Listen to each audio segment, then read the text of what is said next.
Graça e paz, irmãos. Uma boa noite a todos. Deus abençoe a cada um presente. É bom estar na casa de Deus, com os irmãos, com o povo de Deus.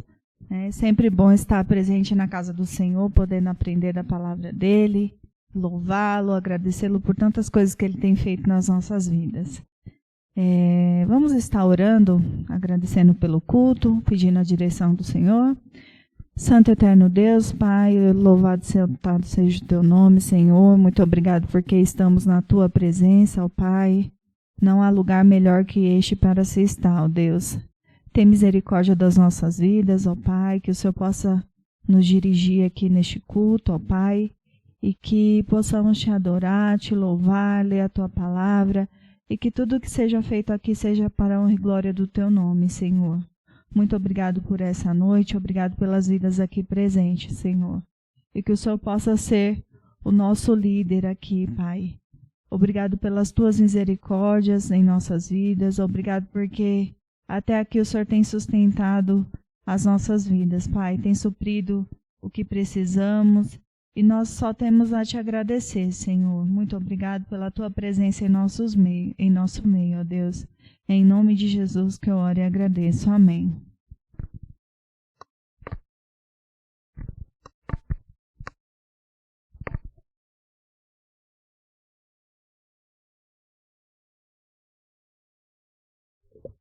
Irmãos, iremos continuar louvando ao Senhor. Se os irmãos quiserem ficar de pé, pode ficar de pé, tá bom? E como hoje os hinos serão tocados de maneira instrumental, quem souber cantar, quem souber a letra, quem conhecer o hino, fique à vontade, tá bom? Deus abençoe a todos.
amém, chamar a nossa irmã Ana Kelly, que vai estar trazendo a mensagem de hoje para a gente, tá bom? Deus abençoe a todos.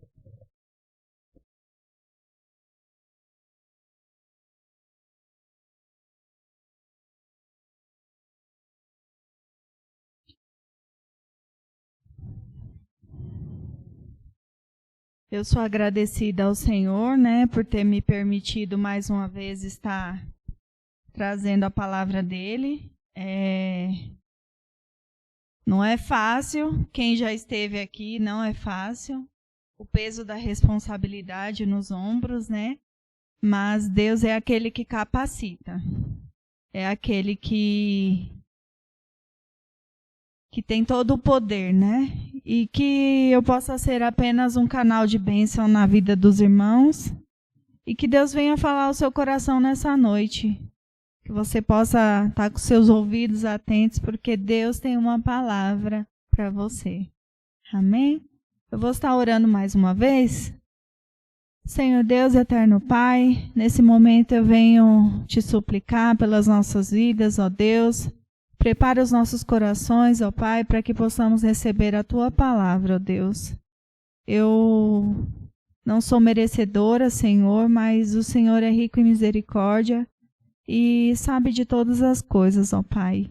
Humildemente eu venho pedir a Tua direção, da Tua palavra, e que assim como o Senhor falou ao meu coração, que possa continuar falando e também que possa estar falando ao coração de cada um aqui nessa noite, Pai. Que cada um possa pegar a sua porção, ó Deus.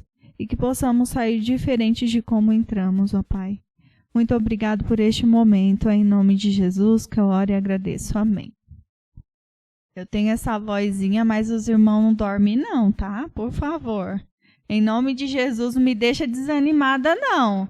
Arregala esses olhos, arregala o olho para ouvir, porque senão aí eu vou começar a ficar triste aqui. Eu vou falar, ai meu Deus, além de eu ser lerda para falar, né? Então me deixem animada aí. Eu sei que a minha voz não é muito agradável, não é tão forte igual do pastor da irmã Ludmila, mas ouça o que o Senhor tem para falar com você essa noite, amém? Eu convido os irmãos a abrir a palavra do Senhor no livro de Juízes, capítulo 11. É um capítulo bem extenso, mas eu dividi em 2 leituras para não ficar cansativo. E nesse primeiro momento eu vou estar lendo do versículo 1 ao versículo 15.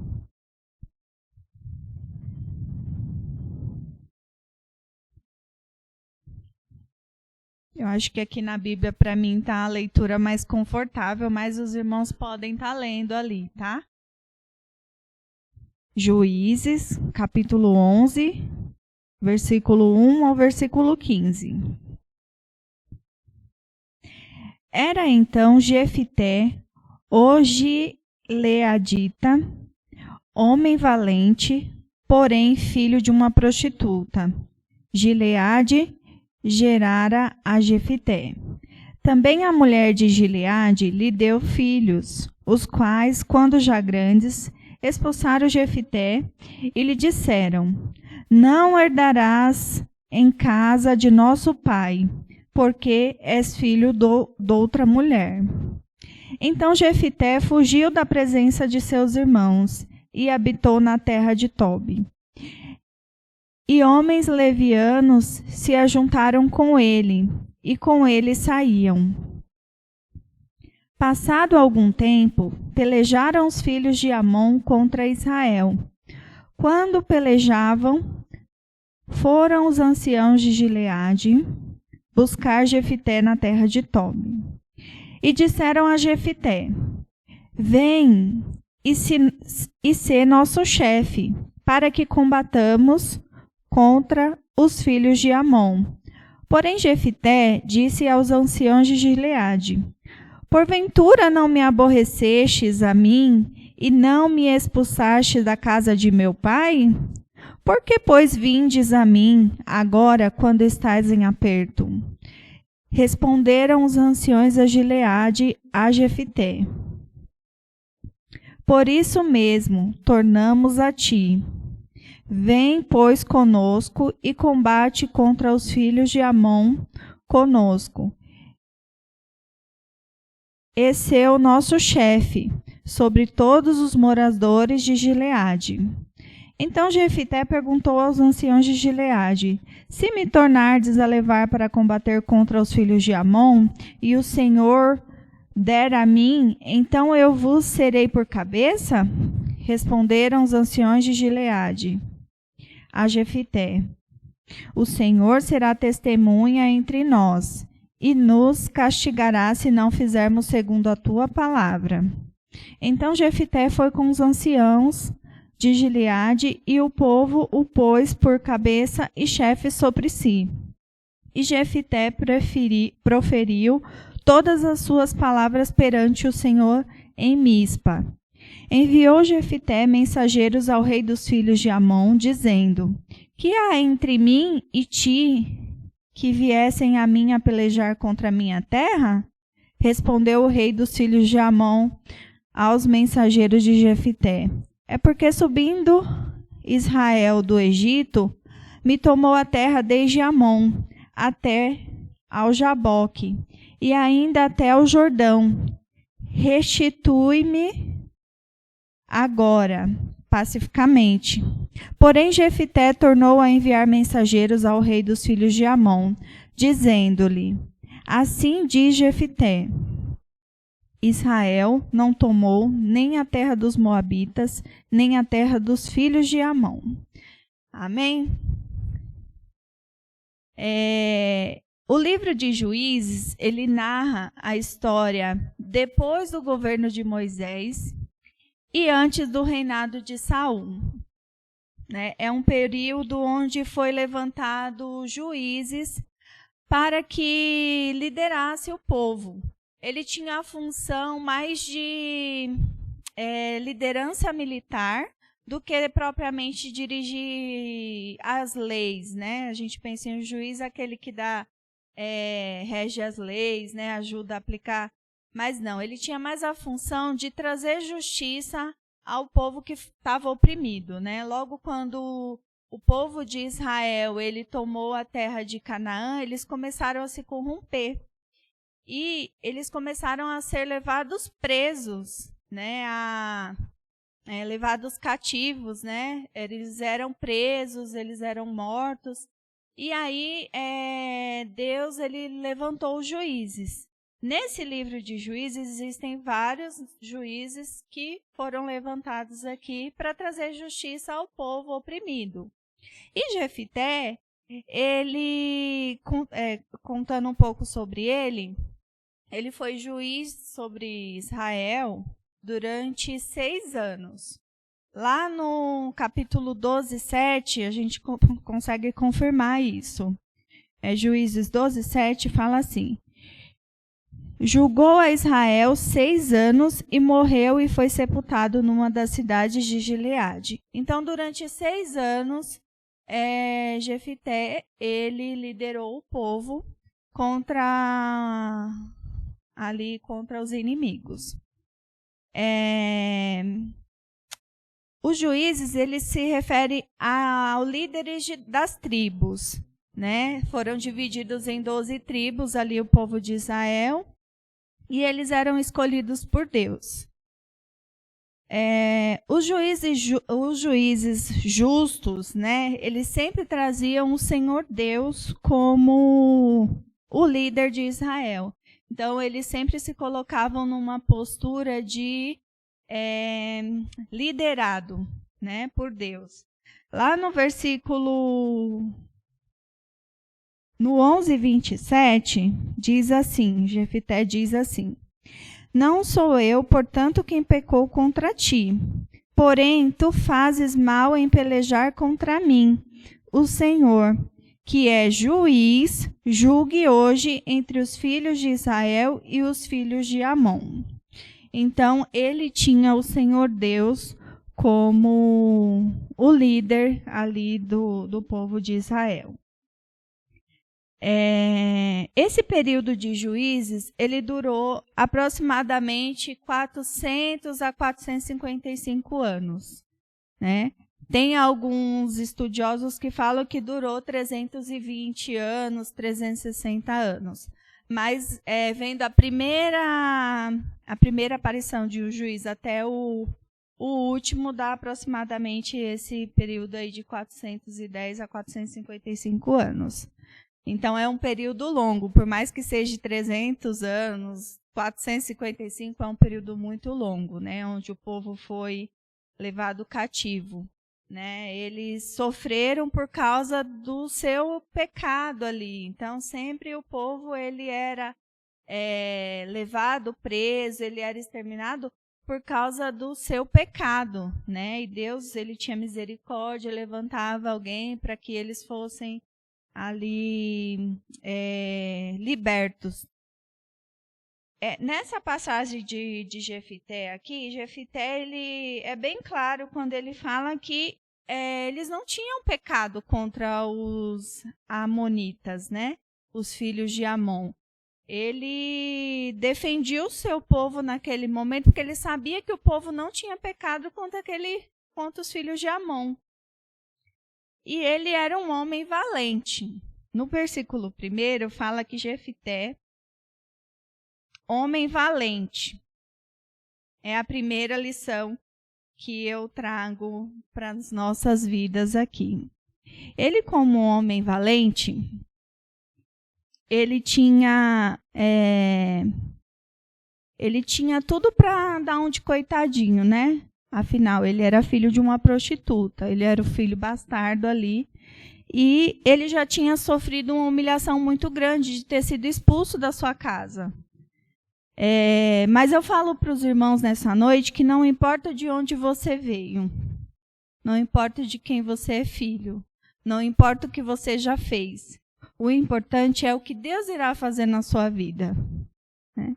Assim como Jefité, ele tinha todas as situações ali para dizer para ele, olha, você vai ser líder de Israel nada, você vai liderar esse povo, vai ganhar que batalha, você não é ninguém. Né? Mas Deus assim usou a vida dele e assim também ele quer usar a sua vida. Mesmo diante daquilo que você já passou, mesmo diante daquilo que você fez, Deus ele quer te usar, irmão. Seja forte, seja valente igual Jefité. Ele talvez, né, não tenha sido alguém assim para que narre grandes exemplos dele. Mas aqui fala que ele chegou a desviar. Ele andou no versículo 3, fala que ele se ajuntou com homens levianos e começou a andar com eles. Então, assim, mesmo que ele tenha saído, ele se arrependeu e voltou. E ele reconhecia que Deus era Deus. Né? Então, por mais que nós tenhamos vivido situações, Deus ele tem o melhor para nós. Né? Ele tem planos para nós. E não importa se nós nos arrependemos de coração, ele é fiel e justo para nos perdoar. Lá em Isaías 43, no versículo 18 e 19, Isaías 43...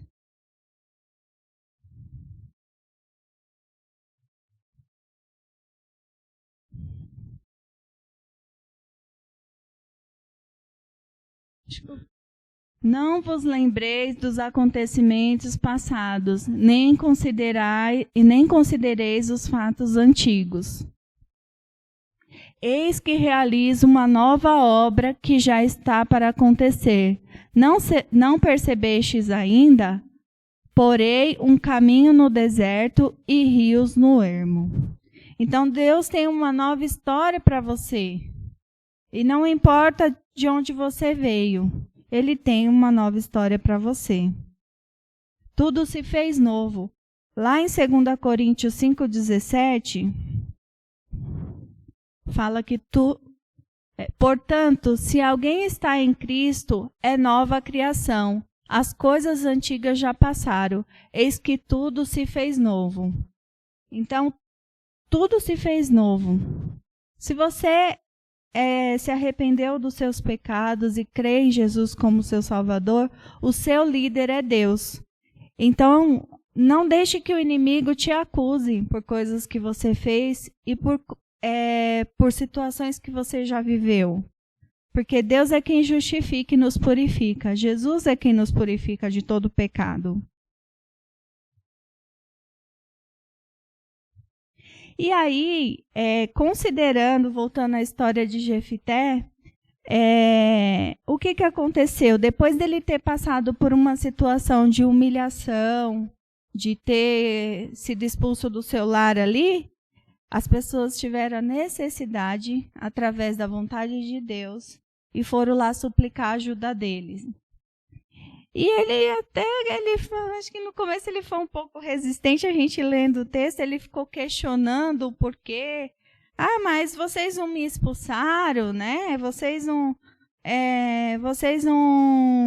me humilharam, e agora vocês vêm pedir para que eu vou ajudar vocês? E aí ele pergunta assim, eu vos serei por cabeça?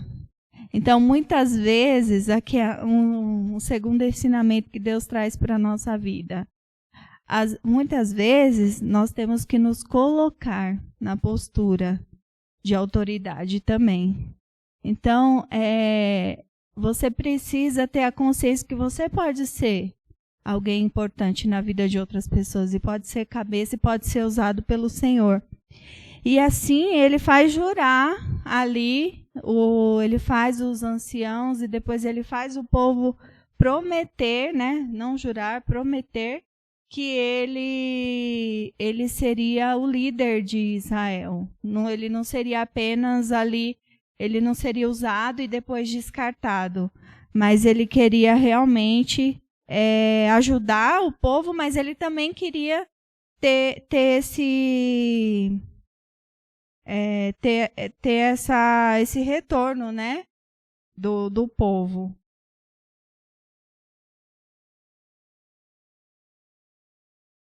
E mesmo ele sendo humilhado, Deus tinha algo diferente para ele. Os amonitas, eles se levantaram contra o povo de Israel por causa que eles acreditavam que Israel tinha pego que não era deles, né?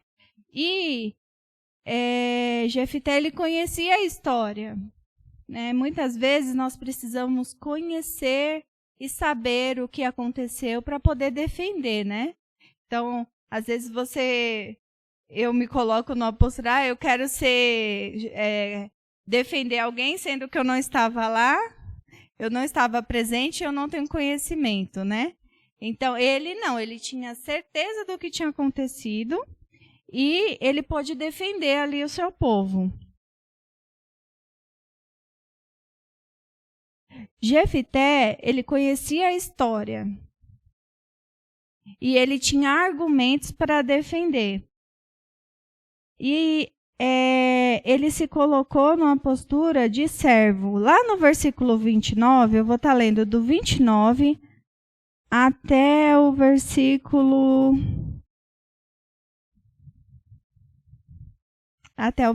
35. Então o Espírito do Senhor veio sobre Jefité, e atravessando por Gileade e Manassés, passou até Mispa, de Gileade, e de Mispa de Gileade passou contra os filhos de Amon. Fez Jefité um voto do Senhor e disse: se com efeito me entregares os filhos de Amon nas minhas mãos, quem primeiro da porta da minha casa sair ao encontro, voltando eu vitorioso dos filhos de Amon, esse será do Senhor, e eu o oferecerei em holocausto. Assim Jefité foi de encontro aos filhos de Amon a combater com eles, e o Senhor o entregou nas mãos de Jefité. Este o derrotou desde Aroer até as proximidades de Minite, 20 cidades ao todos, e até Abel-Queramim, e foi muito grande a derrota. Assim foram subjugados os filhos de Amon diante dos filhos de Israel. Vindo, pois, Jefité a Mispa, a sua casa, saiu-lhe a filha ao seu encontro, com adufes e com danças, e era da filha única. Não tinha ele outro filho nem filha. Quando a viu, rasgou as suas vestes e disse: Ah, filha minha, tu me prostras por completo. Tu passastes a ser a causa da minha calamidade, porque fiz um voto ao Senhor e não tornarei atrás. Então, assim, Deus concede a vitória a Jefité naquela batalha contra os amonitas. Mas, eu não sei, num ato de emoção, ele promete, ele faz um voto ali diante de Deus. E o terceiro aprendizado aqui que eu pude tirar é que temos que tomar cuidado nas emoções, porque às vezes nós prometemos coisas e não podemos cumprir, né?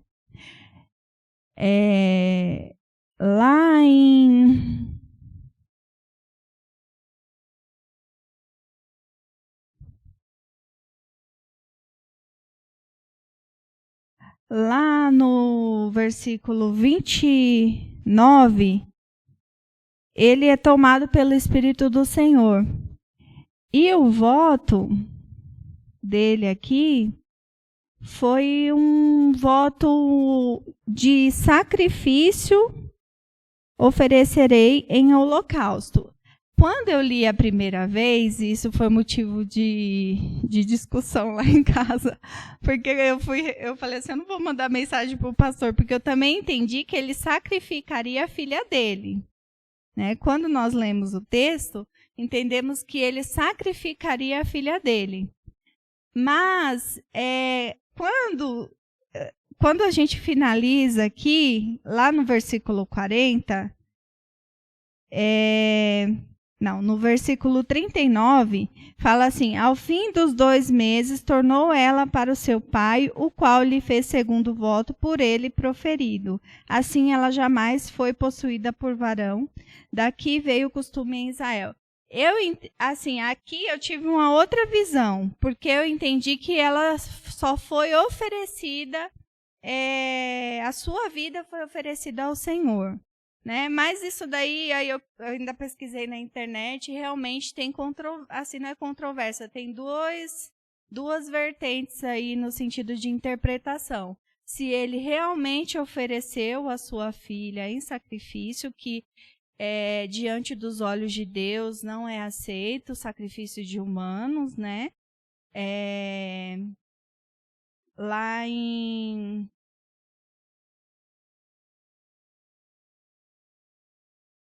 em Jeremias 19:5, fala que Deus reprova. O irmão Alex, coloca para mim, por favor. Construíram no alto das colinas altares e os consagraram a Baal, a fim de queimarem seus próprios filhos como holocaustos oferecidos ao Deus Baal. Procedimento que jamais requeri e nunca me veio à mente desejar isso. Isso daí é o próprio Deus falando. Então, se isso realmente aconteceu, foi algo que Deus assim não aprova, né? Mas é algo que a gente pode voltar e chegar até a questionar o pastor, mas eu entendo aí diante do texto que ela foi oferecida ao Senhor, né? Que ela não se casaria e ela seria dedicada ao Senhor ali como o sacrifício da vida, não sacrifício de morte, né? E nós não devemos votar sem ter a consciência que podemos cumprir o nosso voto. A Bíblia fala que é melhor que a gente não faça o voto. É melhor você não fazer o voto do que não cumpri-lo. Cuidado com as promessas e o voto, porque ele é opcional. Então, você faz se você puder cumprir. Mas se você não fizer, você está em pecado. Então, se você fez um voto diante de Deus, confesse o seu pecado. Se você fez um voto diante de Deus e não cumpriu, confesse o seu pecado, porque Ele está disposto a te perdoar. Mas se você tem condições de cumpri-lo, assim o faça. Em Eclesiastes 5, 4 e 5, quando fizeres algum voto ou promessa, cumpre-os sem demora, pois somente os tolos desagradam a Deus. Cumpre, pois, a tua palavra. Portanto, é melhor não prometer do que fazer um voto e não cumprir a palavra empenhada. Então, irmãos, o que eu trago aqui referente ao voto de Jefité é que ele, no momento de emoção, ele não sabia que seria sua filha que apareceria ali, porque certamente ele não teria prometido. Mas um momento de emoção, né, acho que muita adrenalina ali, ele prometeu que o primeiro que aparecesse na sua vista, quando ele retornasse da batalha vitorioso, que ele ofereceria em holocausto ao Senhor. Mas assim, ele cumpriu o voto dele. Aqui fala que ele cumpriu. Eu não sei de qual maneira que foi cumprido aqui, mas eu não tenho certeza. Mas segundo a minha interpretação é que a filha dele fosse dedicada, não se casaria e não conheceria, que não fala que não conheceria varão, né? Mas a minha interpretação é que ele cumpriu o voto, só não sei qual foi a maneira, tá? Isso daí é algo que é discutido, não é dúvida só minha, é dúvida de outros estudiosos, e alguns defendem uma situação e o outro defende outra. Mas o que eu falo para vocês, né, como serva do Senhor e como uma pessoa que não é merecedora de tudo que Deus tem me proporcionado, é que você não vote, que eu não vote, não prometa algo para Deus que eu não possa cumprir. Né? Se você for prometer, você o faça sem barganha e sem chantagem. Ah, Senhor, se o Senhor me der uma casa, eu vou fazer isso. Não, porque nós não somos merecedores de nada. A Bíblia fala que pela graça sois salvos, por meio da fé. Isso não vem de obras para que ninguém se glorie. Então, tudo que Deus nos dá, Ele nos prometeu que não faltaria nada. Né? E nós não precisamos ficar fazendo voto e pecando contra o Senhor. E a quarta lição que eu tirei aqui é que Deus nos fortalece para vencer. Jefité, ele passou por um processo. Aqui é bem curta a passagem, mas eu acredito que ele passou por um processo. Eu não sei quantos anos ele ficou longe da sua terra, eu não sei quantos anos ele ficou longe da sua família. Ele sofreu uma situação de humilhação. Ele passou por um processo de luta, porque quem passa por uma batalha é alguém que tem que ser uma pessoa forte, que só os fortes vão sobreviver. Mas Deus foi fortalecendo ele no decorrer aqui da história para que ele vencesse. E ele, eu vou falar uma coisa para os irmãos. Eu nunca tinha ouvido a história de Jefité. De verdade, é a primeira vez. Eu devo ter ouvido alguma coisa, mas assim, nunca conheci a história dele. Mas os irmãos sabem que ele está na galeria dos heróis da fé?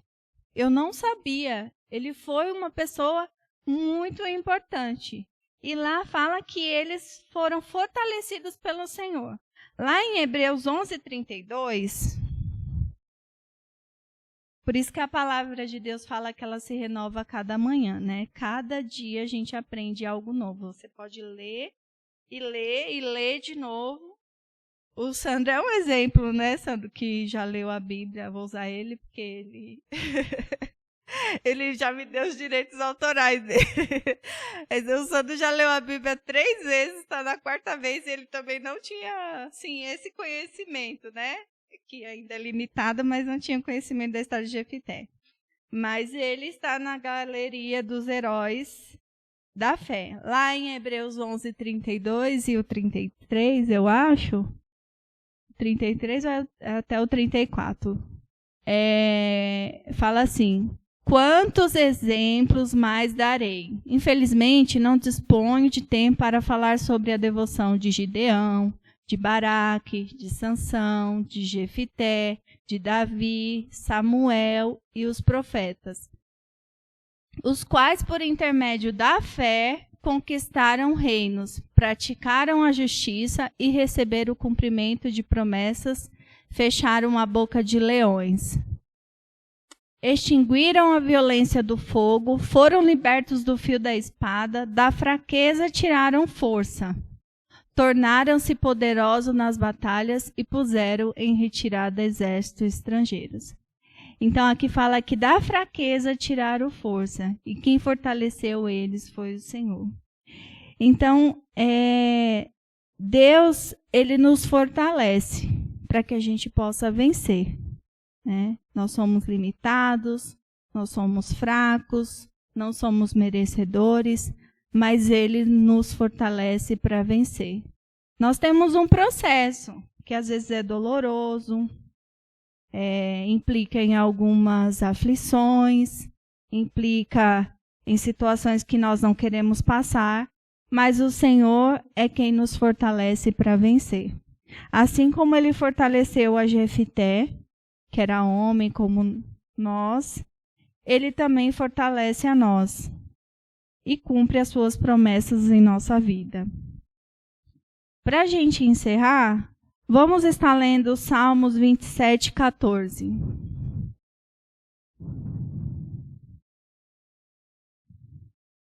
Eu gostaria que os irmãos lessem comigo, amém? Confia, pois, no Senhor, assim fortalecerás teu coração, por depositares somente no Senhor toda a tua esperança. Então, fortaleça o teu coração. Não desista. A caminhada, ela é árdua. Ela tem implicações. Você vai ter problemas, estando aqui ou fora. É que fora é mais fácil. Quando você está aqui, você é tentado. Você não é aplaudido. Você é perseguido. Mas não esqueça que Deus é o que te fortalece para vencer.